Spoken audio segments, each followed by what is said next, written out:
ఇది Dasavatharam shooting spot. ఇక్కడ దశావతారం కమలాసన్ని బోట్లో కట్టుకొని తీసుకొస్తారు రంగనాథ స్వామికి. ఆ ప్లేస్ మొత్తం ఇదేనమాట. ఇక్కడే తీసుకొని రంగనాథ స్వామిని కమలాసన్ కట్టుకొని తీసుకొచ్చారు కదా. ఈ ప్లేస్ లో దశావతారం షూటింగ్ జరిగింది. సిద్ధవరం క్లియర్.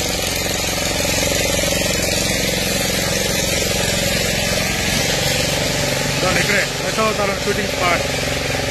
ఎక్సలెంట్ వ్యూ అంతే.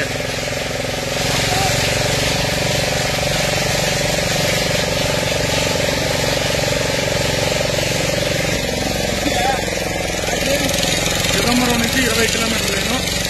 దీన్ని మేము నెల్లూరు నుంచి లక్కీపూర్ ద్వారా 3 బస్సులు జనాలు తీసుకొచ్చాము ఆత్మకూరు నుంచి. ఆ బస్సుల్లో జనాలందరూ కూడా దీన్ని ఎంజాయ్ చేశారు.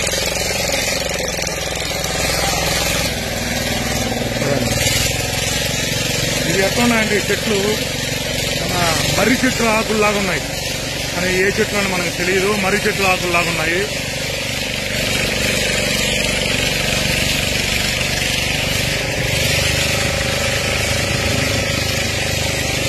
ఇది దశావతారం షూటింగ్ స్పాట్.